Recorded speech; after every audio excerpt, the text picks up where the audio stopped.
મળતી માહિતી મુજબ તારીખ 30/7/2024 મંગળવારના રોજ સગ્રામપુરા આશુતોષ હોસ્પિટલની સામે આવેલી જમીનની દલાલીના નાણાં બાબતે થયેલ ડખામાં બિલ્ડર આરિફ કુરેશીની હત્યા કરવામાં આવી હતી।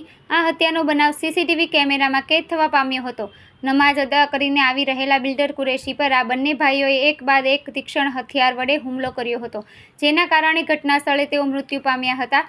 આ સમગ્ર મામલે તેમના પુત્રએ પોલીસને ફરિયાદ આપી હતી। તેણે જણાવ્યું કે જમીનમાં બાંધકામની દલાલીને લઈ વિવાદ સર્જાયો હતો। પોલીસ તપાસમાં જાણવા મળ્યું કે આરોપી ફૈઝ પર મૃતકે ખંડણીનો ગુનો લાલગેટ પોલીસ મથકમાં નોંધ્યો હતો, જેની અદાવત રાખીને બંને ભાઈઓએ તેની હત્યા કરી છે। આ મામલે પોલીસે જણાવ્યું હતું કે મંગળવારે બપોરે 1:30-2 વાગ્યાના અરસામાં સગ્રામપુરા તલાવડી ખાતે એક શખ્સની કેટલાક લોકો દ્વારા હત્યા કરવામાં આવી હતી। મરણ જનાર મોહમ્મદ આરિફ કુરેશી છે, જેમની ઉંમર 55 વર્ષની હતી।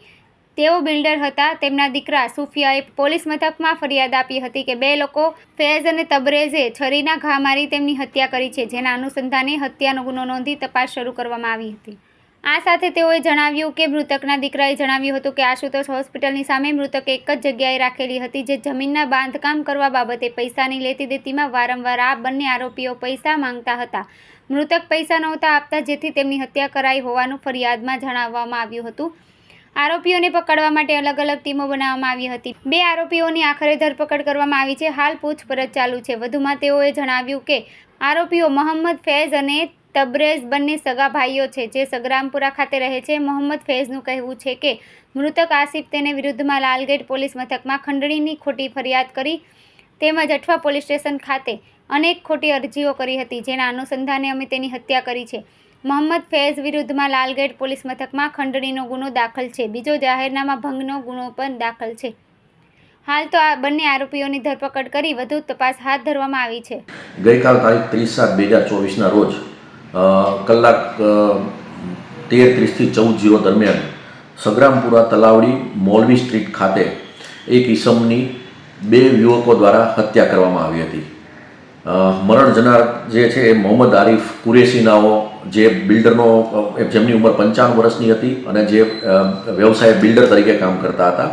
એમના દીકરા સુફિયાને અઠવા પોલીસ સ્ટેશન ખાતે ફરિયાદ આપેલી કે તેમના પિતાની બે યુવકો ફૈઝ અને તબરેજ, આ બે યુવકોએ પાઇપ અને છરીના ઘા મારીને હત્યા કરેલી છે, બરાબર। જેના અનુસંધાને BNSની કલમ 103(1) મુજબનો અઠવા પોલીસ સ્ટેશન ખાતે ગુનો રજીસ્ટર કરવામાં આવેલ અને તપાસ ચાલુ કરવામાં આવેલ।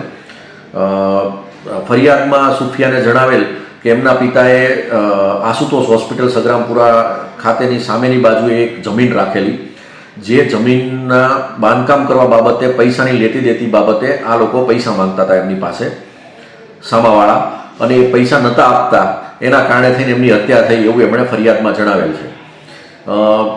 બે આરોપીઓને પકડવા માટે અલગ અલગ ટીમો બનાવવામાં આવેલી અને મહેનતના અંતે બે આરોપીઓની આજ કલાક 13:30 વાગે ધરપકડ કરવામાં આવી છે અને પૂછપરછ ચાલુ છે।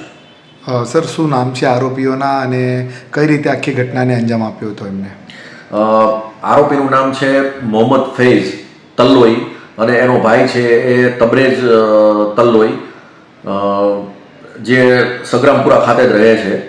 અને મોહમ્મદ ફૈઝનું કહેવું એવું છે કે જે મરણ જનાર આરિફ, એણે એના વિરુદ્ધમાં લાલગેટ પોલીસ સ્ટેશનમાં 384ની ખંડણીની ખોટી ફરિયાદો દાખલ કરાવેલી, તેમજ અઠવા પોલીસ સ્ટેશન ખાતે અમારા વિરુદ્ધમાં ખોટી અરજીઓ કરતો હોય, જેના અનુસંધાને અમે એને મારેલ છે। સર, હાલ બંને જે આરોપીઓ છે સગા ભાઈઓ છે અને કયા વ્યવસાય સાથે સંકળાયેલા છે? અગાઉ કોઈ ગુના દાખલ છે એમની પર?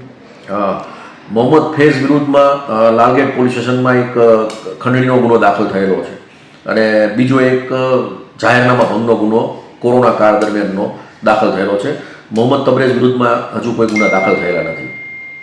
બંને આરોપીની સર ધરપકડ કરી લેવાઈ? બંને આરોપીઓની ધરપકડ કરવામાં આવી છે અને સીસીટીવી ફૂટેજ કબજે કરવામાં આવેલા છે। ગુનામાં વપરાયેલ હથિયાર કબજે કરવાની પ્રોસેસ ચાલુમાં છે અને આવતીકાલે નામદાર કોર્ટમાં રજૂ કરી આરોપીના રિમાન્ડ મેળવી ફર્ધર ઇન્વેસ્ટિગેશન કરવામાં આવશે।